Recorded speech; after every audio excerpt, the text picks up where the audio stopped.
So, a very warm good evening to everyone. Myself, Dr. Vidit Saxena. I'm senior pulmonologist in Kota, working in Kota Heart Hospital and Pulmocare Lungs Allergy Chest Clinic. So today we'll be discussing about cough. So basically, cough in people who are especially immunocompromised. So being immunocompromised means that your body defense against the infections isn't operating at the full strength. So most of these condition includes like HIV, or you can say any recent organ transplantation, or a patient who is immunocompromised like patient with the cancer or some severe other autoimmune illnesses. So basically your body is more vulnerable to the infections. Now the one of the important thing is that while coughing, it is harmless, but in the patients who are immunocompromised, so basically in those patients it can be sometimes a serious problem, right? So now understanding what is immunocompromised status, we have to understand what is immunocompromised state. So immunocompromised state means जहाँ पे आपकी immunity अच्छे से काम नहीं कर रही है, right? और इसके बेसिकली दो मोस्ट कॉमन कॉज होते हैं, एक होता है natural cause and the other is acquired cause. पहले हम डिस्कस करते हैं कि नेचुरल कॉज में क्या होता है। नेचुरल कॉज का मतलब होता है कि जो भी आपके जेनेटिकल डिसऑर्डर्स होते हैं जहाँ पे आपका इम्यून सिस्टम बर्थ से ही अफेक्टेड होता है, सो उसको हम कहते हैं नेचुरल कॉज, राइट? और जो अदर कॉजेज होते हैं वो आते हैं एक्वायर्ड कॉजेज में, जैसे कि इन्फेक्शंस, जैसे हमने अभी बात की HIV, कैंसर, कोई भी ऐसी इम्यूनो कॉम्प्रोमाइज स्टेट, वो सारी की सारी इसमें आती हैं। या कोई पेशेंट अगर जिसका कोई ट्रांसप्लांटेशन हुआ है वो हो सकता है, या अगर हम किसी इम्यूनो कॉम्प्रोमाइज ड्रग्स पे हैं तो वो भी उसमें इंक्लूडेड होते हैं। अब हम एक बार बात कर लेते हैं कि क्या डिफरेंस होता है इम्यूनो कॉम्प्रोमाइज और इम्यूनो सप्रेस स्टेट में। सो बेसिकली इम्यूनो कॉम्प्रोमाइज का मतलब होता है जहां पे इम्यून सिस्टम आपका वीक हुआ है किसी मेडिकल कंडीशन के कारण से, और इम्यूनो सप्रेस का मतलब होता है जहां पे आपका इम्यूनिटी वीक हुआ है through the medical treatment. So there is the difference, मतलब एक तरफ ड्रग्स का इन्वॉल्वमेंट है, एक तरफ वो पर्टिकुलर मेडिकल कंडीशन जो है वो आपकी इंक्लूडेड है। Now I just want to discuss कि कफ कैसे डिफरेंट होता है दोनों ग्रुप्स में। जैसे ही हमारा इम्यून सिस्टम वीक होता है तो हम इन्फेक्शंस के लिए वल्नरेबल हो जाते हैं काफी ज्यादा, क्योंकि हमारी इम्यूनिटी बहुत ज्यादा वीक हो गई है, ठीक है? और इसी को हम कहते हैं कि हमें अपॉर्चुनिस्टिक इन्फेक्शंस हुए। इसी तरह से अगर ये हॉस्पिटल में एक्वायर्ड होते हैं तो हम उनको कहते हैं कि हमें हॉस्पिटल एक्वायर्ड इन्फेक्शंस हुए, राइट? और किसी भी रेस्पिरेटरी इन्फेक्शन के लिए कफ जो होता है वो एक बेसिक साइन एंड सिम्टम की फॉर्म में उभरता है। नाउ जब भी रेस्पिरेटरी ट्रैक्ट इन्फेक्शन होगा किसी भी इम्यूनो कॉम्प्रोमाइज पेशेंट में, तो उस कारण से क्या होगा? एक तो निमोनिया होगा, यानी कि इन्फेक्शन होगा लंग्स में, लंग्स पैरेन्काइमा में, और साथ में इन्फ्लेमेशन भी होगा, प्लस ब्रोंकाइटिस या ब्रोंकोलाइटिस होगा, यानी कि जो हमारे स्मॉल एयरवेज होते हैं वो कहीं ना कहीं इफेक्ट हो जाएंगे। निमोनिया में हम फर्दर इस तरह से भी डिसाइड कर सकते हैं कि वेदर लोबार निमोनिया है, नहीं लोबार निमोनिया मीन्स कि पूरा का पूरा एक लोब ऑफ लंग जो है वो इन्वॉल्व हो रहा है। तो इससे ज्यादा बेटर मैं इसको डिवाइड करना चाहूंगा mild, moderate, severe stages of pneumonia में, as per the different classifications, पर मैं उसमें डेप्थ पे नहीं जाऊंगा। The most important score which we use in a hospitalised patient is the कर्व स्कोर, जिससे हम डिवाइड कर देते हैं mild, moderate, severe and very severe stage of pneumonia. Now coming to the causes, so again most important cause is like your respiratory infections, जिसमें HAP and CAP दो part में हम निमोनियाज को डिवाइड करते हैं। One is hospital acquired pneumonias and the other is community acquired pneumonias. नाम से ही पता चल रहा है, कम्युनिटी मीन्स जो आपको बेसिकली कहीं पे भी आप हो, एनवायरमेंट के उस पर्टिकुलर पैथोजन के एक्सपोजर से आपको हुआ है, तो that is community acquired pneumonia. HAP means your hospital acquired pneumonia, which is further we can also divide it into VAP, ventilatory associated pneumonia. So hospital acquired pneumonia वो होता है जो हॉस्पिटल के कांटेक्ट में रहने से रहता है, लाइक जो पेशेंट ऑलरेडी हॉस्पिटलाइज है उसको हुआ हो, जो at the time of hospitalisation normal था, पर उसको धीरे धीरे वो सिम्टम्स एग्रीवेट होते रहे। इसी तरह से वैप होता है, वेंटिलेटरी एसोसिएटेड निमोनिया, यानी कि पेशेंट जो था वो वेंटिलेटर पे आया, उसके बाद उसका निमोनिया के जो साइंस और सिम्टम्स थे वो और ज्यादा वर्सनिंग होती गई, तो वो भी एक कॉज होता है। सेकंड, जैसे हमने बात की थी कि अपॉर्चुनिस्टिक इन्फेक्शंस यानी कि सीवियर इन्फेक्शंस, इसके कुछ एग्जांपल्स हम लेते हैं, जैसे कि न्यूमोसिस्टिक जेरोसाई निमोनिया, जिसको हम PCP भी कहते हैं। ये एक बहुत ही ज्यादा लाइफ थ्रेटनिंग बैक्टीरिया होता है, लाइफ थ्रेटनिंग कंडीशन होती है बेसिकली। और ये मोस्ट इंपॉर्टेंटली जो हमारे इम्यूनो कॉम्प्रोमाइज पेशेंट्स होते हैं पर्टिकुलरली मैं स्पेसिफाई करना चाहूंगा HIV पेशेंट्स में स्पेसिफिकली, या वो पेशेंट्स जो कि कीमोथेरेपी रिसीव कर रहे हैं उनके अंदर बहुत ज्यादा प्रोमिनेंटली देखा जाता है। इसके अलावा फंगल इन्फेक्शंस जो होते हैं they are also most common, and some form of TB जिसको हम एंटीएम कहते हैं, नॉन ट्यूबरकुलर माइकोबैक्टीरियम, और सिंपल टीबी, ये भी बहुत ज्यादा कॉमनली देखा जाता है। Other includes most important form of virus, that is your RSV, जिसको हम कहते हैं respiratory syncytial virus. It is although most commonly seen in the COPD patients as well as in the normal patients also. Other forms of virus include your CMV like your cytomegalovirus और coronavirus, जो हम सब ने already patient देखे और कितना ज्यादा life threatening था, हम सब ने उसको एक्सपीरियंस किया है.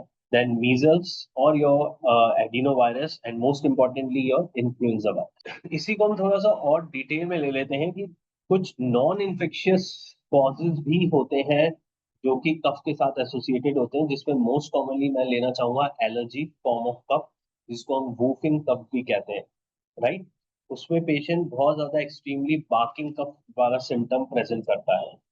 कुछ और कॉजेज की बात करें, ये पहले मैं इसको डिवाइड करना चाहूंगा जो थोड़े से नॉन सीवियर वाले केसेस हैं, जैसे एलर्जी कफ हो गया या एस्थमेटिक कफ हो सकता है. उसमें भी पेशेंट को कुछ बीजिंग साउंड्स, सीटी खड़खड़ की आवाज ऐसी कुछ फील होती है, ठीक है. या COPD वाले पेशेंट्स हो गए, उनको भी इस तरह का प्रोमिनेंट कफिंग सिम्टम होता है. एक सबसे इंपॉर्टेंट है जिसको हम कहते हैं पोस्ट नेजल ड्रिप सिंड्रोम या फिर UACS, अपर एयरवे कफ सिंड्रोम. उसमें भी पेशेंट को बहुत ज्यादा ड्राई कफ की कंप्लेन होती है, but it is associated with allergy, कहीं ना कहीं एलर्जी के साथ एसोसिएटेड होता है. नॉन इन्फेक्शियस कॉजेज में ही मैं कुछ सीवियर फॉर्म ऑफ कफिंग के उसको इंक्लूड करना चाहूंगा, जैसे कि pulmonary oedema. So pulmonary edema is बहुत ज़्यादा डेप्थ में नहीं जाऊंगा मैं. It is divided into two categories, cardiogenic and non cardiogenic pulmonary oedema. तो इसमें भी कफ एक प्रोमिनेंट सिम्टम होता है. Second, you can say any drug induce pulmonary toxicity.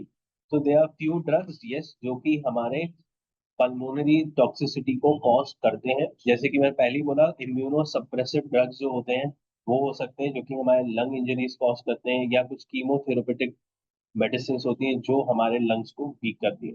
या फिर थर्ड इज कोई भी cancer patient who is receiving any kind of radiation therapy, that is also associated with coughing और your pulmonary tissue damage.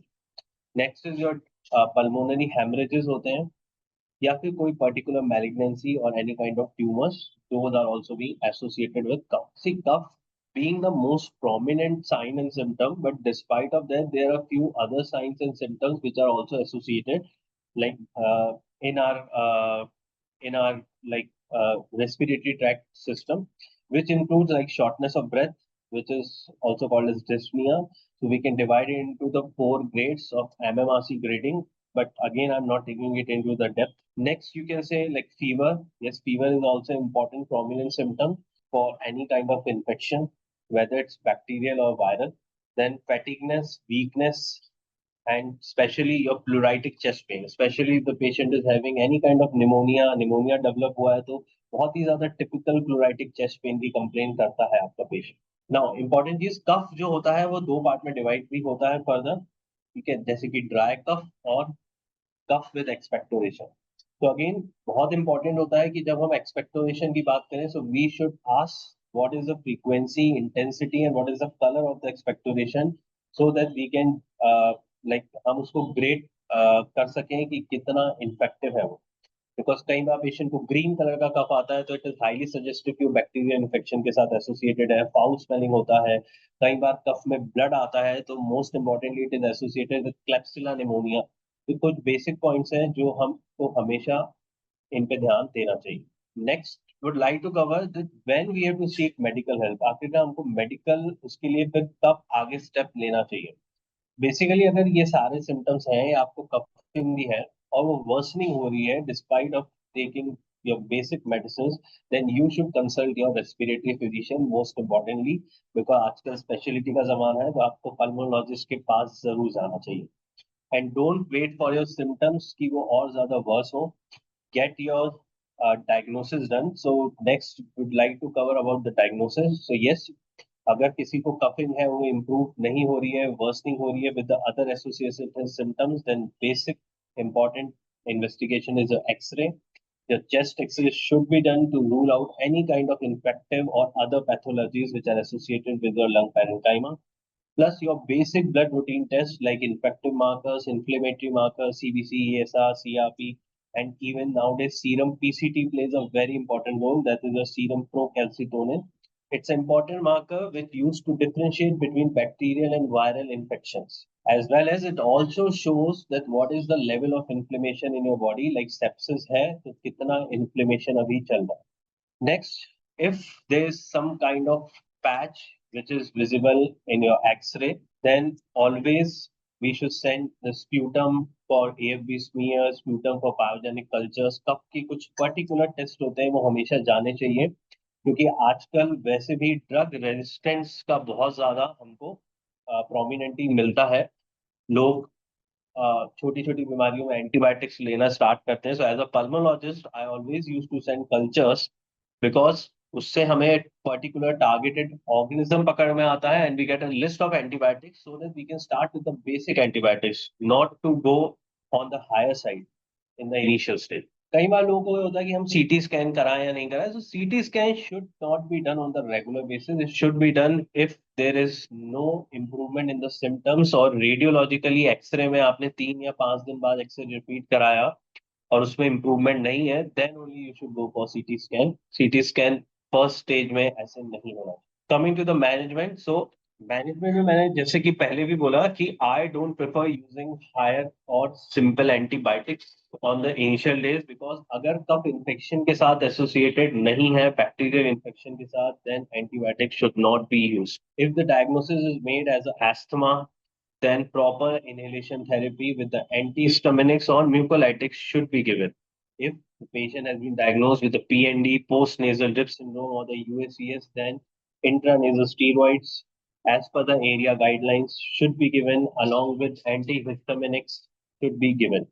And if there is any kind of mnemonic patch on radiological investigations or your inflammatory infective markers are raised, then you can give particular antibiotics should be given along with the mucolytics or other antihistaminics. Now coming to some higher grade of management that would like to cover, like use of monoclonal antibodies.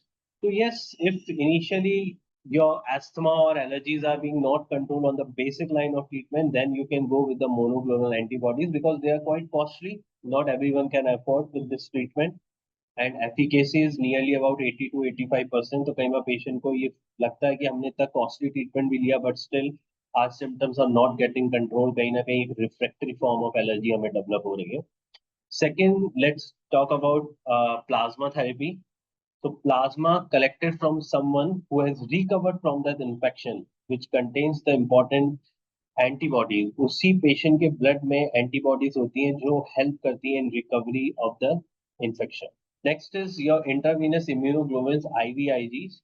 IVIGs are not recommended on routine basis in the mnemonic guidelines as per the NCCP guidelines. Yes, but जितने भी neuromuscular illnesses वाले diseases होते हैं, let's talk about GB syndrome, Guillain Barre syndrome. It is a line of treatment in that GB syndrome. So हम हर किसी उसमें use नहीं करते. दीज आर स्पेसिफिक ट्रीटमेंट जो कुछ पर्टिकुलर डिजीजेस में ही रिकमेंडेड होते हैं. Now let's talk about the preventions. Last I think we'll be talking about preventive measures. Preventive measures includes first of all accusation of the risk factors, whether it's smoking, whether it's any kind of allergen exposure like dampening of walls, chula smoke exposure, any kind of fat or tenders exposure should be completely cessate. Totally बंद हो जाना चाहिए this factor. Next is smoking cessation. अगर हो रहा है तो वो भी बहुत important है. Then third preventive measure is your deep breathing exercises और जिसको हम आजकल pulmonary rehabilitation के फॉर्म में जानते हैं. उसमें आपके अपर एंड लिम्ब एक्सट्रीमिटीज एक्सरसाइजेज आती हैं जो ब्लड सर्कुलेशन को बढ़ाती हैं, बहुत ज्यादा इंपॉर्टेंट है. Incentive spirometry is also part of that. ये आपको करना चाहिए. And last important preventive measures is your vaccination. तो अगर आप यंग हैं देन आपके vaxi flu influenza vaccine should be taken every year. Its efficacy is up to 6 to 9 months जो आपको फ्लू लाइक इलनेसेस से बचाता है अप्रोक्सीमेटली 85%. इसके अलावा Pneumovax vaccination is there and Prevenar vaccination is there. So Prevenar is basically indicated only in the 5 types of patients who are immunocompromised जो हमने सारी चीजें अभी बात की, whether chronic alcoholic, diabetic patient, any kind of malignancy, any kind of immunosuppressive agents, chronic kidney patient, pre-existing lung disease patient, उसमें हम indication में use करते हैं. In COPD and asthmatic patients or the patient who are having recurrent pneumonias, I always go for Pneumovax 23 vaccination because it has an efficacy of approximately 85 to 90% to prevent this recurrent Pseudomonas, Klebsiellas, all gram-negative infections. So at the end, stay happy and stay healthy. Okay, thank you.